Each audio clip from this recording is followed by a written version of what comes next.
In the arms of an angel. Na, na, na. Cue every fucking Sarah McLachlan song that you can think of because the markets are fucking imploding. Welcome back to another episode of the Anonymous Investors Podcast. I am, as always, Stunk Man, joined today by my lovely co host, no one. I'm talking to myself today. This is what I do on a regular basis, but now I'm actually putting it to audio and recording it. So this is just me going through the fucking, what is it, the 3 or 4 stages of grief right now. This is what's going on. The markets are fucking imploding, okay? Crypto's down bad. Bitcoin's down fucking bad, okay? Real estate is kind of coming back down to reality. I just saw, speaking of which, JP Morgan, they caught 1,000 people in their mortgage department, folks. That's big time. They don't do that when times are good. And what they're saying is, look, we're not going to make any fucking money anymore in these mortgages, so we got to let people go. Times are slowing down. The Fed's raising rates. We just saw a 75-point basis hike. That's the largest we've seen since 1994, motherfuckers. Some of you motherfuckers listening to this, you weren't even alive when that shit was going on. It's crazy times, man. A lot of weird shit going on as usual. But like I said, buckle in and join in today. I am the captain of the ship. Look at me. Look at me. I am the captain now. Remember that, Captain Phillips? That was good. What a fucking great movie that was. Holy shit. Tom Hanks was great in that movie. He was totally believable.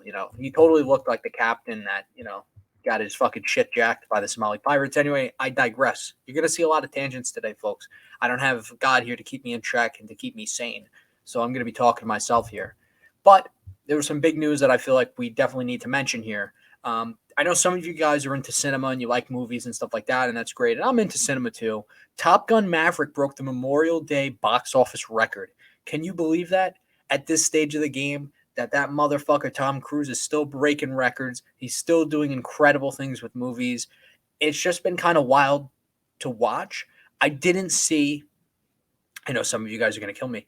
I didn't see Top Gun Maverick, but I will tell you this. I am going to go watch it because everyone said it's good and it's real emotional. And, I didn't see any spoilers, so don't fucking spoil it for me. But by the time you're hearing this, I probably already saw it. But anyway, my main thing here is that it broke the box office record on Memorial Day, which is a big day for cinema. A lot of people don't realize that. The main thing is that, first of all, dropping it Memorial Day weekend was pretty fucking awesome, right? Because you have a lot of people off work, they get to go see the movie. There's this level of patriotism that comes with that. And that's just a really cool thing in general when you think about it that way. But a lot of people don't know this, but Memorial Day is a big box office day because it's kind of like that last day in May where, we're getting closer towards the summer and people, they want to go out, they want to go see these movies. And then after that, they eventually get to the point where, the weather's beautiful out, the sun's shining extra bright. There's bad bitches going to the beach in bikinis. And can you blame anyone for not wanting to miss that? I'm with them. So anyway, a lot of people going to the beach, a lot of people going on vacation, cool shit like that. Although not as much vacation wise, you're going to see a lot less people, I would think, a lot less people on the road with the rise in gas prices. The government's taking some steps to combat that. I'll get into that at some point. But, big win for Tom Cruise. Congratulations to the whole staff there. I mean, they fucking crushed it. I know they spent a fucking shitload of money too. And they must have some agreement with the government, right? To then be able to fly all these modern jets and, use a fucking airplane aircraft carrier. There's got to be some agreement there. Kind of like, reminds me of American Sniper, the movie that was Bradley Cooper movie based on Chris Kyle. Very much reminds me of that. Hollywood has some weird agreement with the government where they're like, hey, can we use your tanks? And then the government's like, yeah, but you got to paint us in a good light. And it's like, all right, cool. I think something like that's going on. There's no way. I've never seen a negative movie about the military where they use like tanks and shit.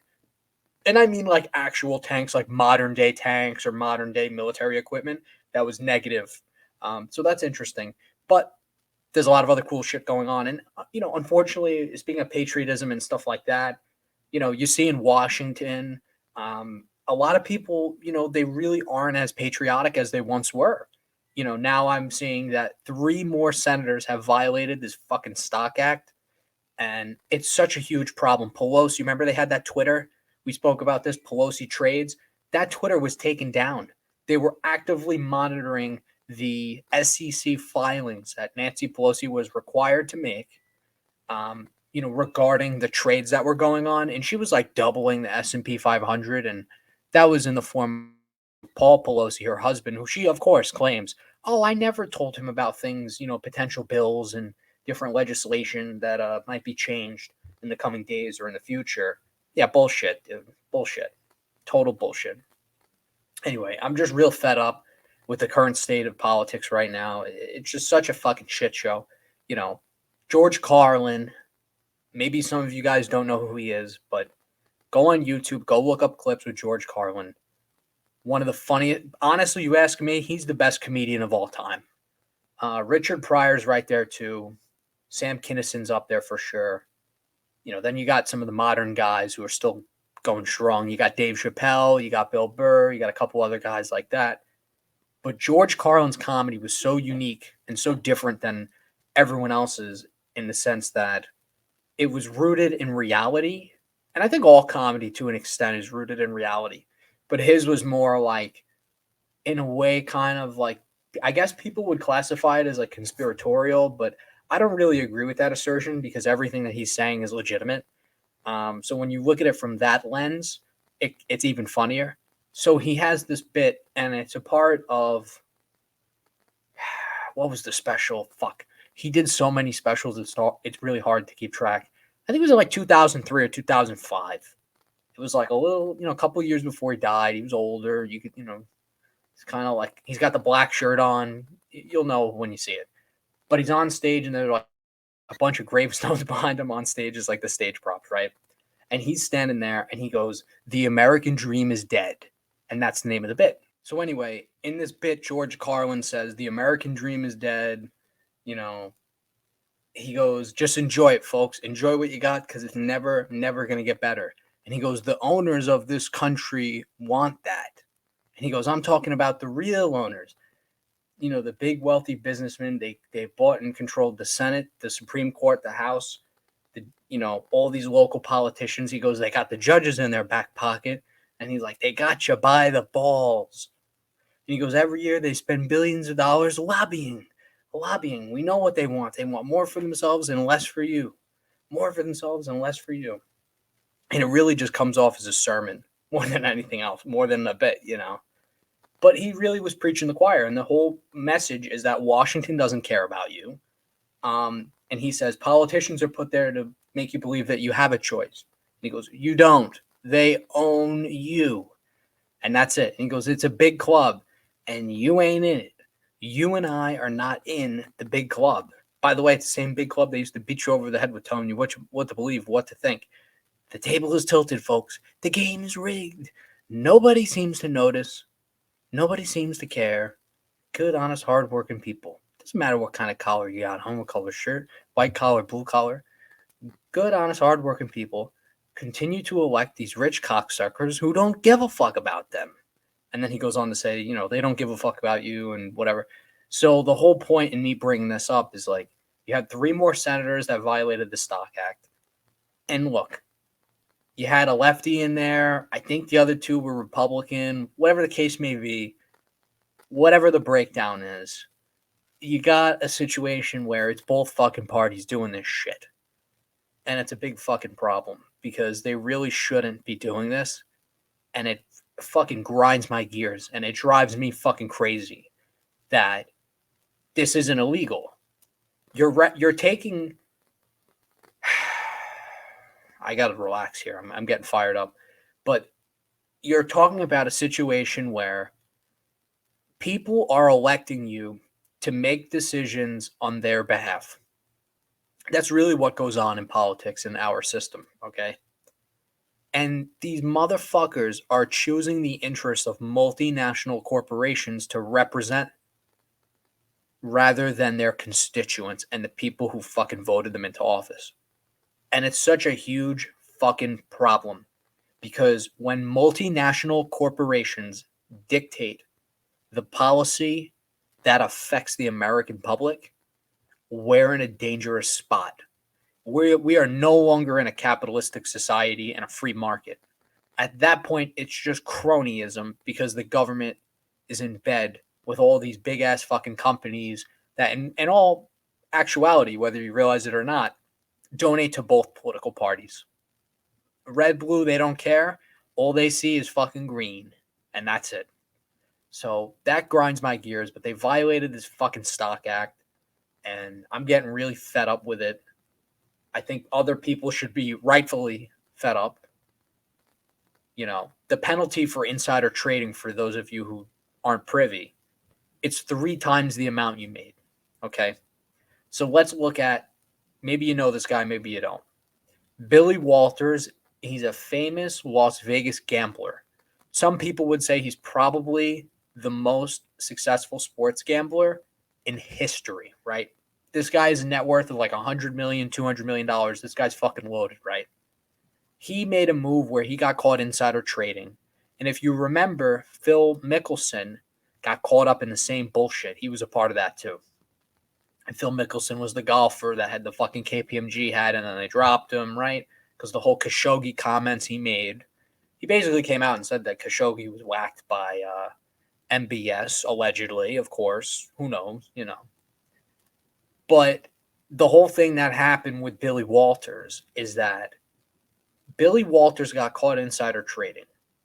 And I don't know the fucking exact amount of money he made.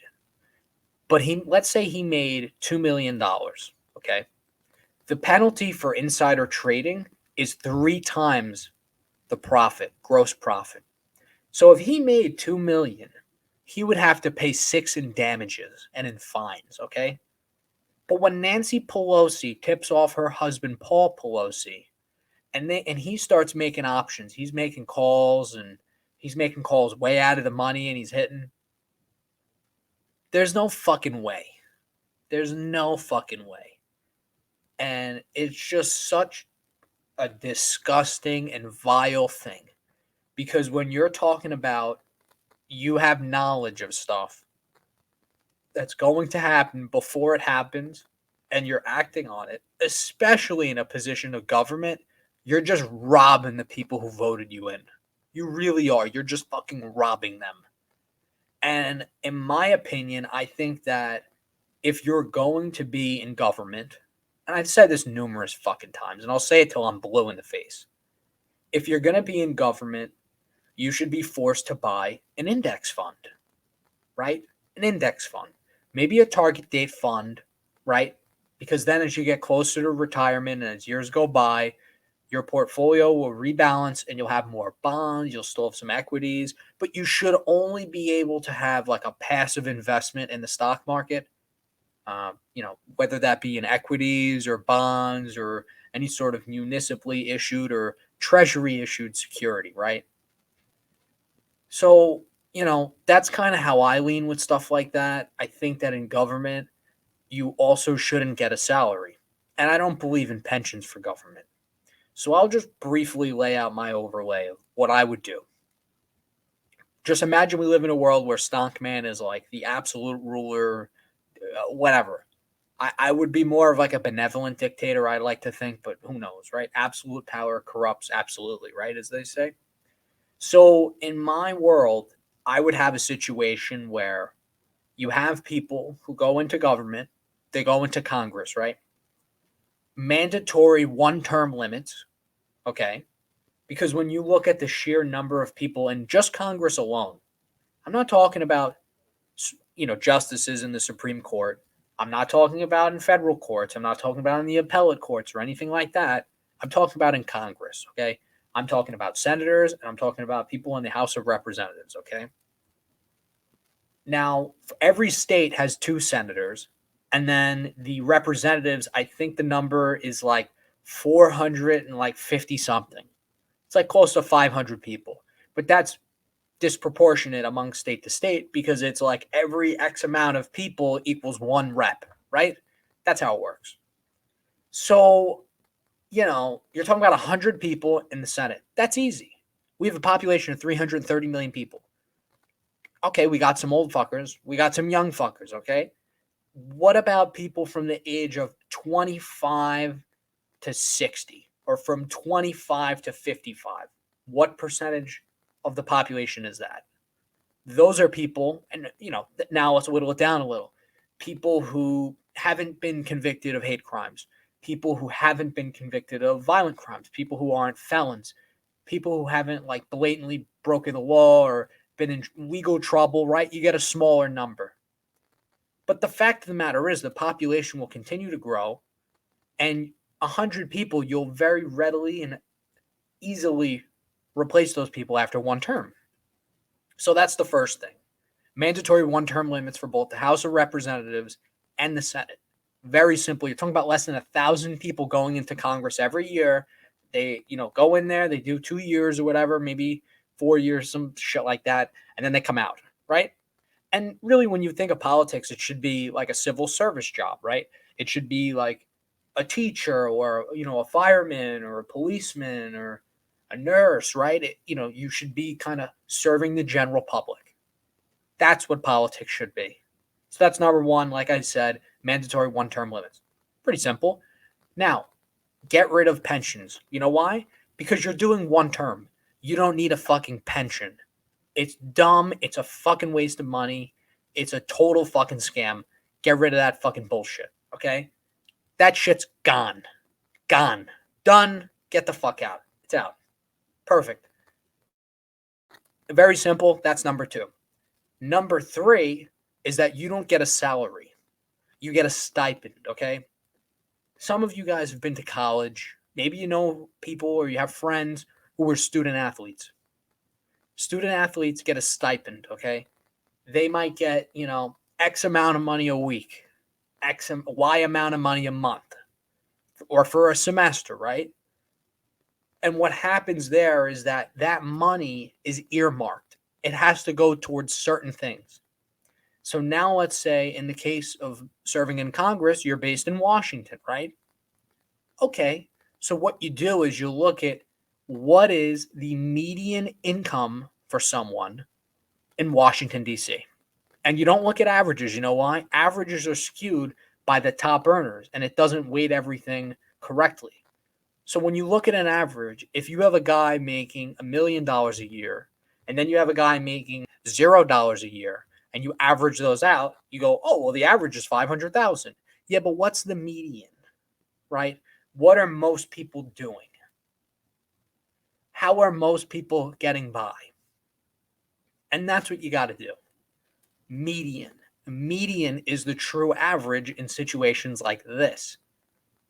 If you look at the average American net worth, it's skewed by the people who have a gazillion dollars, and it's also affected by the people who have fucking $0. So no, it's not representative of the entire population, because if it was, you would have a number that falls much closer towards the middle. That's what matters. Average versus median. That's another important conversation that people need to have. It's just crazy. It really seems like, these fucking people don't care and they're just gambling with our future. And it's like they're gambling like XQC. Do you guys see this? XQC is back to gambling on Twitch after saying he would not do it. He's back to dealing with stake. He's back in Canada where he could do it legally, like Train does. Train's based out of Vancouver. He's been talking about that. Trainwreck's TV, that is, as he calls himself, Trainwreck. But now XQC is back to gambling on Twitch. And my main question I have for a lot of people is it ethical? And what's wrong with it? If there is something wrong with it. And people were asking me for my opinion on this whole thing. Because, in the past, I've gambled. I do like gambling. I think there's a big difference between treating it like another way to make money and a way to have fun, right? First of all, the way that when you look at the psychology behind slot machines and how casinos are laid out, they are unfortunately designed to draw people in and designed to extract money from people that they might not necessarily be willing to part with, which in itself is very evil, okay? But my main issue that I have with stake is that they don't abide by AML laws, which is anti-money laundering laws, which is a big problem because you can have criminal elements in criminal enterprise using your platform to wash dirty money. And that money can be derived from drug trafficking, human trafficking, any sort of illicit and illegal activity. The other thing, too, is that it, particularly Stake, does not abide by KYC. Maybe you've heard that before. Know your customer. Know your customer. If you're a business and you're doing, in finance, if you're a banker and a guy comes to you and he says, "Hey, I got $10 million, let's invest it. Let's do something with it," right? You got to find out where he got that fucking money from. Because if he stole it or misappropriated it, you're just as liable as him because you didn't do a good enough job, in detecting where the money came from. Sorry, I didn't want to burp on mic, and then I ended up doing it anyway. I got to cut that. But the whole point is that you are just as responsible as the guy that did the crime and got the money. So you got to watch your motherfucking shit. Now, I laid that out with Stake. No AML, no KYC. You can't really track where the money's coming from. And another thing, too, is no self-exclusions baked onto the website either. You guys know what self-exclusions are? Self-exclusions is if you go to the MGM and you're gambling and you know that you have a problem, you could go to the desk and say, "Ban me from this casino," and they will ban you. You could say, "Ban me for a week," and they do that. Whatever amount of time you suggest to them and you say to them at the desk, they will do. They legally have to do that. There is regulation in place that forces them to allow people to do that. Okay. So that's number one. Well, that's really number three. I don't know. I guess I'm counting backwards here. So there's KYC, AML, and self-exclusions. Now let's look at Stake versus FanDuel.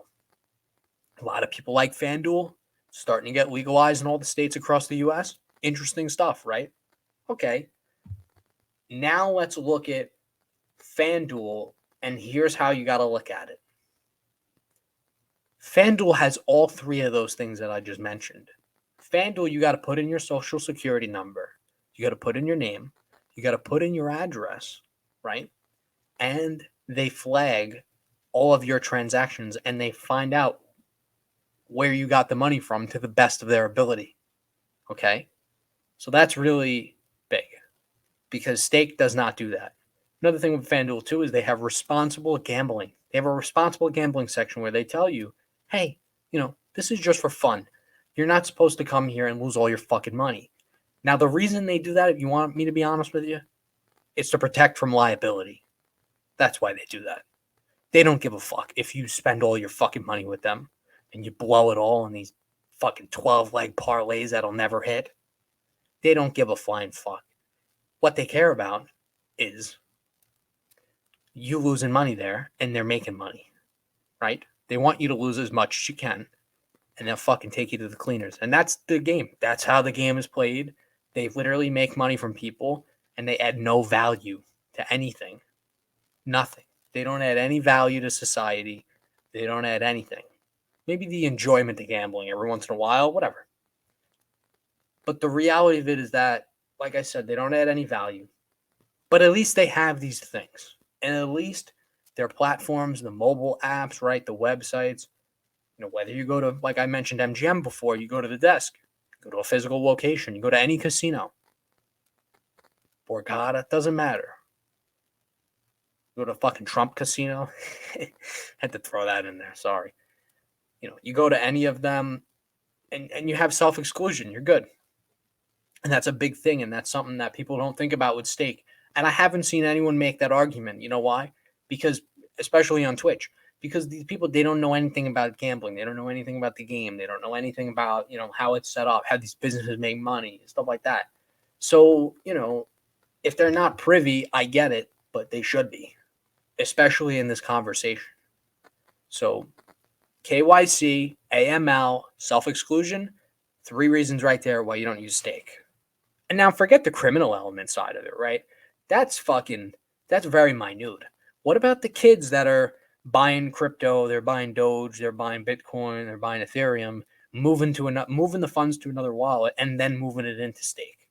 Do you know how easy it is to do that? I'm not going to explain, what you do or like how you do it, but it does happen. It does fucking happen. So people need to be very careful with what they do. Now, for XQC to do this and gamble, first of all, and this is my opinion, maybe this is really controversial, I don't really care. Anyone who's gambling on these fucking websites and they're doing slots or anything like that, it's rigged. It's fucking rigged. That's why.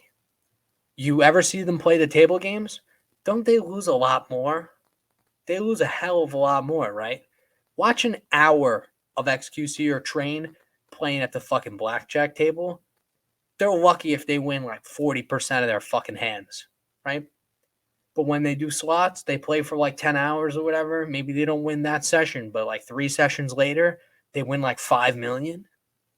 And then in the 3 sessions prior, they gambled like $1 million or something. Like, there's no way. You don't take that deal and you just lose money like that nonstop without going fucking bankrupt. There's no way. Like, Train says he lost a lot of money, and I do believe him. I think he did lose a lot of money. I think he's got a big problem, and he's got to get his fucking shit together, straighten it out. But I will tell you this. He's not gambling and doing these deals if he ain't making any fucking money. How do you think he got that apartment? I guess it's a condo. How do you think he got that condo? Come on. If you think he got that condo by just gambling away all his money, I got a bridge to sell you. There's no way. There's no fucking way that's not the case. It's crazy. Unbelievable how people fucking believe that. There's a blatant conflict of interest there. And another conflict of interest that was going on. EY and Deloitte. Maybe you guys know them. Big 4 accounting firms, KPMG, EY, Deloitte, and PwC. Big 4 public accounting, right? So EY and Deloitte, they're considering splitting their audit and advisory divisions after conflicts of interest. No shit. No fucking shit. Think about what happens in this industry. First of all, public accounting is a fucking shitty industry. If you're listening to this and you're thinking about going into public accounting, I urge you to try to find something else to do within business that is accounting based, but maybe not public. If you're going to do it and you're going to do your 2 years and you're going to get your CPA and get the fuck out of there and go to private and make, $100K a year, whatever, working normal hours, not weekends, go for it.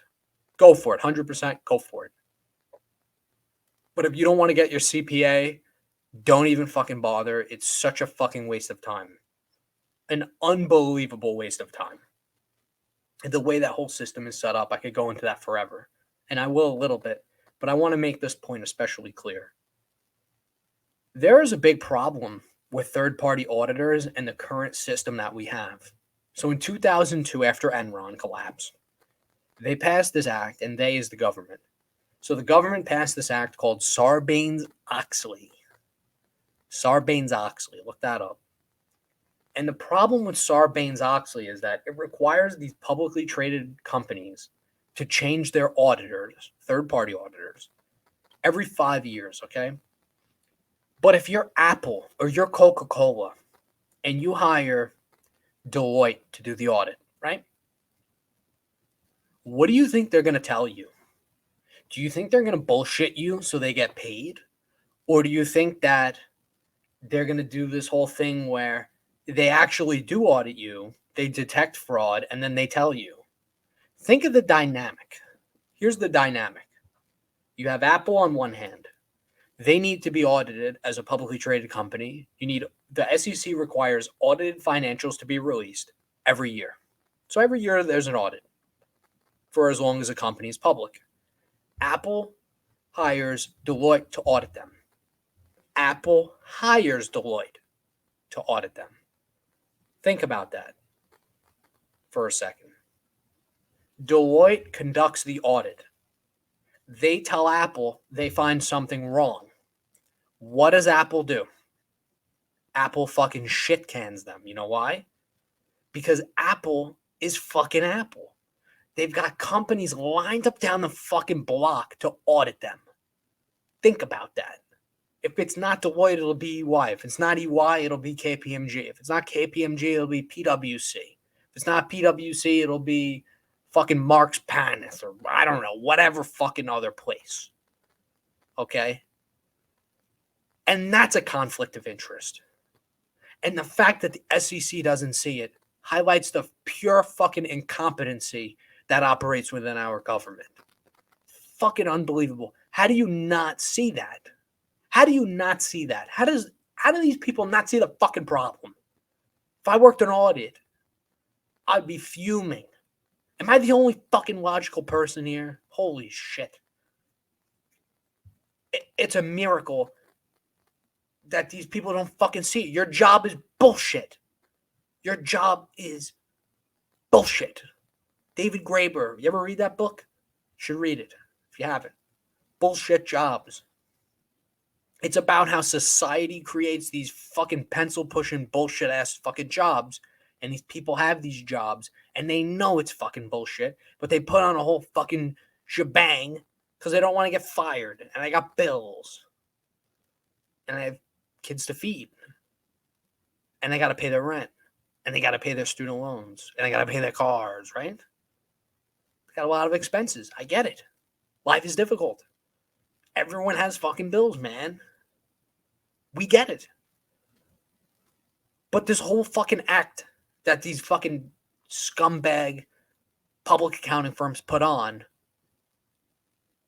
I don't understand it. I can't fathom it. I can't understand it. Of course there's a conflict of interest. Of course. If I put on an outfit, an ensemble, okay? And I say, I'm going to pay you for your opinion on the outfit. And you tell me it looks like shit. And my feelings get hurt. What do you think I'm going to do? I'm going to tell you to get the fuck out of here. And I'm going to go, bye-bye. Right? Now, I'm not actually like that. I don't really care what I wear. But for the sake of the example, entertain it, okay? They're going to go, bye-bye. That's it. See ya. Bye-bye. We're Apple. We have 1,000 companies sitting there ready to fucking lick our ass. That's what Apple's going to say. Not like that. Not as crude. But that's what it is. And that's what these fucking people don't understand. But that whole business is so shady. You got the fucking, and lawyers too deal with this fucking bullshit. The billable time. Billable time is a fucking scam. Billable time is like, they want you to eat your hours and you bill like 50 hours, but you are online for fucking 70 working on shit because they have a budget and because they use it to determine how productive you are. I'll give you an example. If you get a project that's assigned and they tell you it's going to take 20 hours and you do it in 8, if you turn it in early, you look like an asshole. Even if it's done 100% correctly, you look like an asshole. You know why? Because the whole thing is based upon you taking the full amount of time. Because if the client finds out that you did it in 8 and the guy the year before did it in 20, they're going to get pissed. They're going to go, well, what the fuck? That means they fucking did it wrong last year or I got overcharged. That's what happens. So it's this whole weird thing. The way to survive that business is you fucking figure out every finesse under the sun. Your job is to do what they want you to do and work on those projects. But now you have another job. And the other job is figure out the fastest, most efficient way to get the job done and finish the projects you got to finish. And if you work from home, you sit on your ass the rest of the time. And that's it. That's what you got to do, man. I'm telling you, that's the only way to make it in that fucking business. Otherwise, it's ridiculous. It really is fucking ridiculous. Speaking of fucking scumbags, Ugh, fucking grinds my gears. It really does. Bill Gates. We talked about him extensively. He wants all you motherfuckers to be eating grass and eating his fucking shit soy so you could have man tits like him. Like Elon said. Quick, if you want to lose a boner. Elon Musk is the fucking man. I don't care what anyone says. I don't really agree with him all the time politically. I think he kind of comes out of left field sometimes, but I'll tell you this. He's the best shit posting billionaire out there, and there's no one that's even close. Nobody. So Bill Gates, your boy, fucking hate this asshole, says he doesn't own crypto because it has no societal output. The other thing he said is that it's based upon the greater fool theory, which basically means that Bitcoin, in his eyes, isn't worth anything. No one should pay any attention to it because the only value it has is being sold to a bigger retard than you at a premium. And I totally disagree. Wake up, Bill Gates. Bitcoin is down tremendously this year. But you know why? Because you had all these, this is the free market at work, baby. You had all these fucking shithole companies and all these fucking shit coins going out. Algorithmic stable coin. I'll say that again for you, those of you who didn't hear me. Algorithmic stable coin, okay? That's what they had. Their little algorithmic stable coin. Bullshit. It's not backed by anything. Ain't worth shit. Ain't worth shit. Then you got Tether. Tether still has to implode. Celsius got fucked. But Celsius got fucked because the pricing of everything crashed. So when Bitcoin crashed, Celsius caught the shit end of the fucking stick. And now you're seeing that they're exploring bankruptcy, Celsius. They're going to go out. They are 100% going to go out. It's a foregone conclusion. They're done. Tether will go out. Tether is a Ponzi scheme. It's a Ponzi scheme that at its peak, it was larger than the Bernie Madoff Ponzi scheme, okay? The problem with Tether is that the same people on the board of Tether and who run Tether run Bitfinex, okay?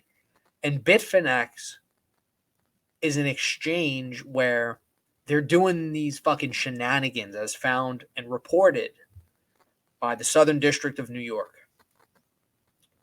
And the shenanigans is they run money from one entity to the other whenever they get audited. So all the US dollars, the whole thing with Tether, the whole proposal is that it's a stable coin. It's backed 1-to-1 by US dollars. And then that's it. Okay. What they do is they run the exchange Bitfinex. They take money from Bitfinex that they have on their reserves. They move it to Tether. They then have an auditor come in and fill out an attestation, which basically, it's not a legally binding document, of course, right? That would be, too much work and too over the table and too straightforward and legitimate to do.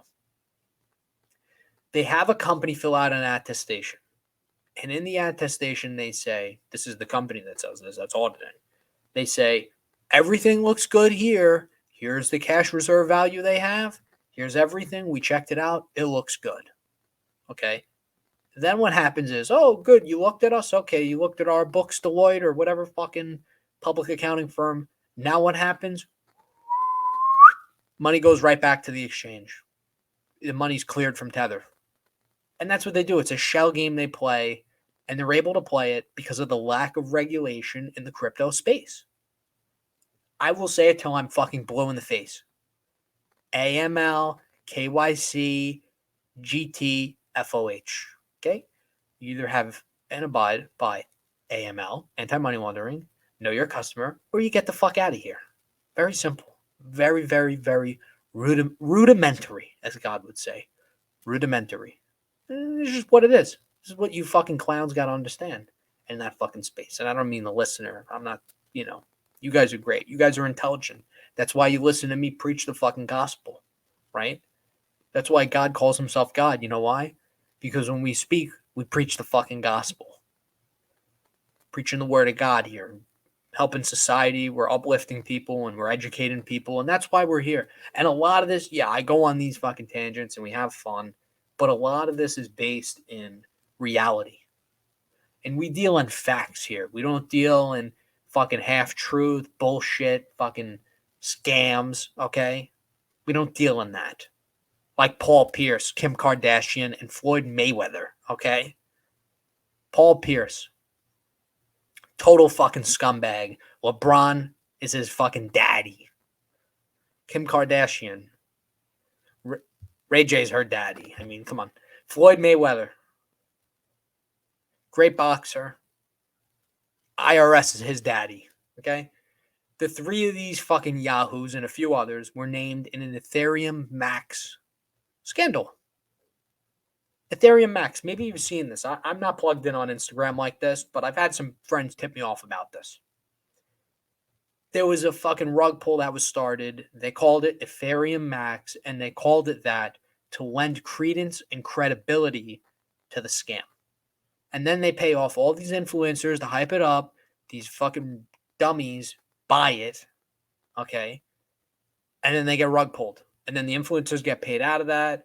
And the people who made the coin or they made the project, they make off like bandits.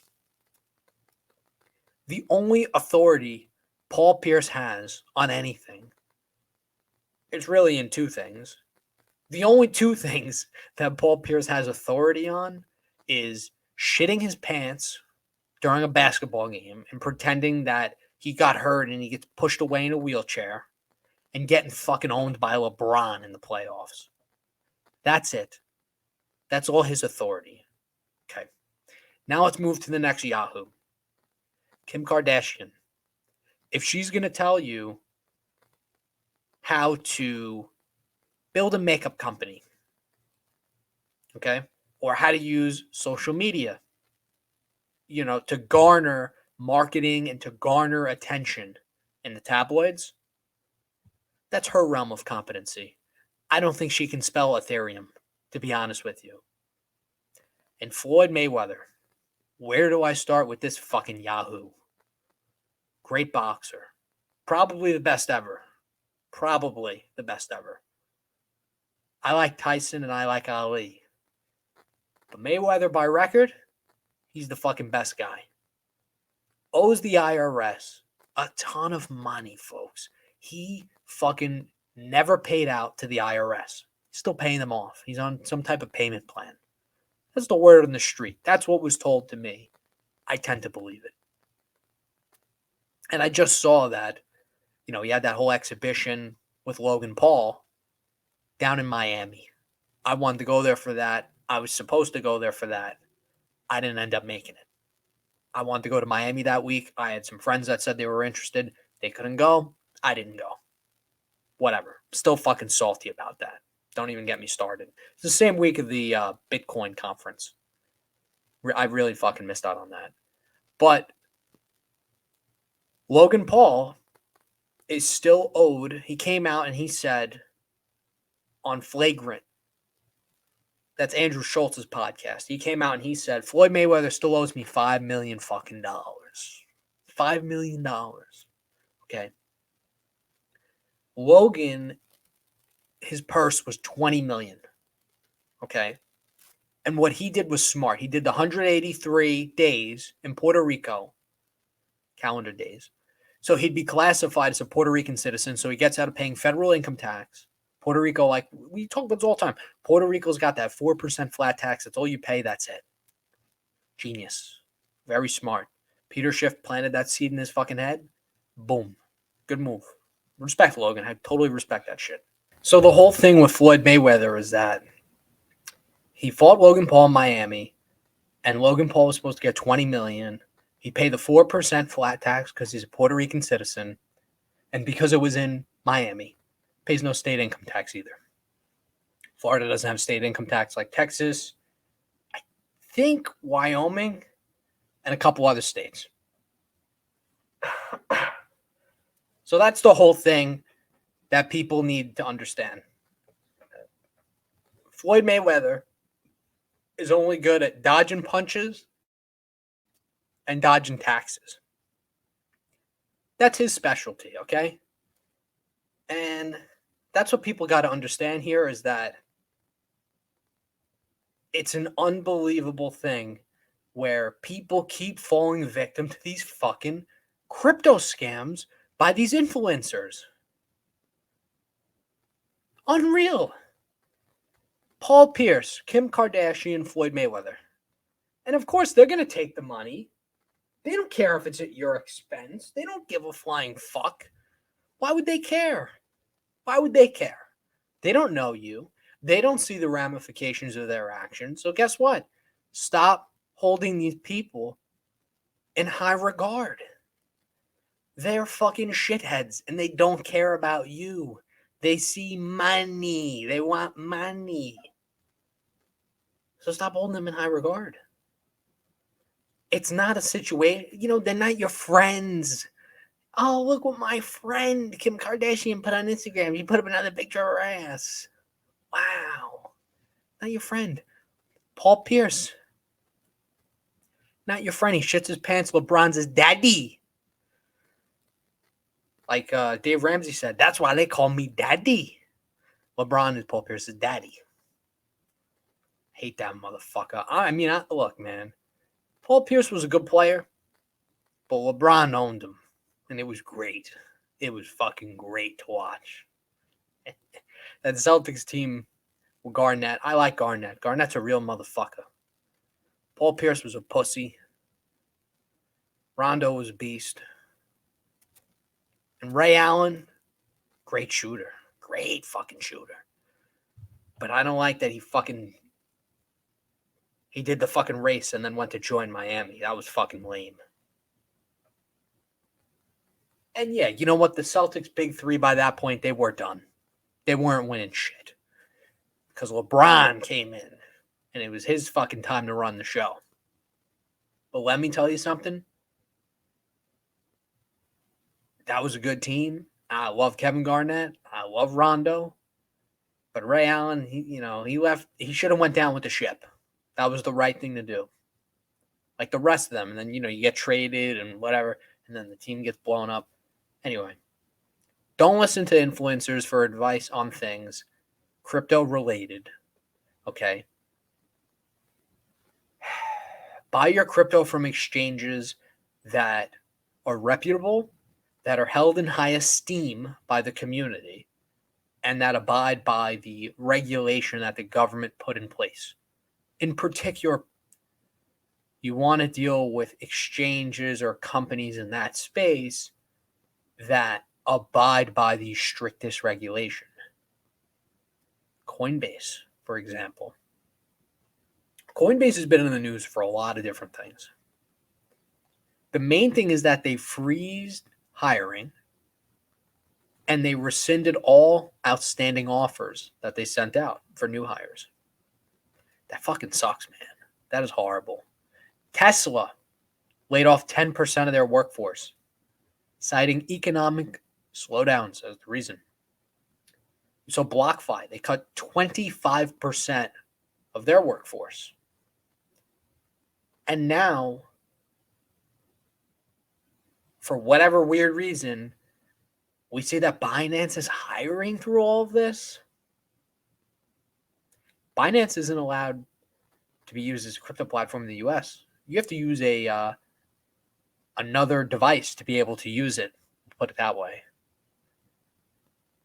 And for one reason or another, this guy is still somehow making money. What's going on there? Why is no one asking any questions? All these crypto companies are in a fucking world of trouble, but Binance is somehow hiring more people and staying afloat. People should be asking questions. And I think that you're going to see that regulators have some questions too.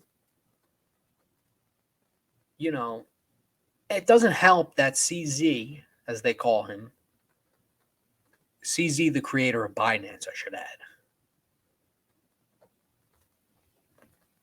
for a long time did business in China. That does not help. People ask a lot of questions when there are things like that come up. And, I don't know what to believe. I really don't. Because I've been hearing for some time that this guy was doing some shady shit, allegedly, over at Binance. And then I've heard some good things about him. So I don't know where he stands. I don't know. But I will say this. Every day the world gets crazier and crazier, and there's more fucking bullshit going on, and there's a lot more attempts at overthrowing and really just destroying the fabric of Western civilization. And we did see that recently. Chinese jets have entered Taiwanese airspace. That's a big encroachment. That's a big fucking problem, people. Very big problem. Remember Russia was doing that? Flying into the fucking U.S. airspace. Poking the fucking bear. Begging us to shoot one of their fucking jets down. Which would escalate World War III, of course. Hello. That's a blatant act of aggression. But now China's doing it with Taiwan. They're poking the fucking bear. And the U.S. responds to this by conducting drills. You know why? The whole thing with Taiwan and China. I don't know if I said Japan, but if I said Japan, I'm sorry. I meant to say China. The whole thing with Taiwan and China is that Taiwan is the legitimate government of China. China was taken over by the CCP, the Chinese Communist Party, in the 50s, after World War II. And what happened is the people who were voting Democratic, who wanted that type of government in China, they went to Taiwan and they said, fuck this, we're doing it here. And that's what they did. And that's why Taiwan has experienced such a great period of prosperity and democracy and all these awesome technological advancements. It's because they adopted free market capitalism, laissez-faire capitalism with a very small and less restrictive government. And China, conversely, did the opposite. China went all the way to the extreme left, and they went so far as to basically prevent the average person from creating a company or an enterprise where they could actually make money and build something for themselves or something towards the betterment of society. In China, you don't start an Apple. The CCP steals Apple's IP and steals Apple's products and blueprints, and then they platform a company to become the next Chinese Apple. That's what happens in China. That's what it is. There's a reason they're so far behind us technologically. They're always behind the eight ball because we as in the US, we come up with the cool shit and then they fucking steal it. And that's just what happens. And for whatever reason, that's become like a known thing with them is that they just steal whatever we come up with and they try to spin it and claim it as their own. Name one Chinese innovation that's happened that's transcended the Chinese borders and spread throughout the world. You can't. You can't. You know where you can say that? American products. The iPhone. Tesla. NVIDIA graphics cards. Tell me otherwise. Let's see. Apple computers. Microsoft tablets. Microsoft computers. Nike. Air Jordan.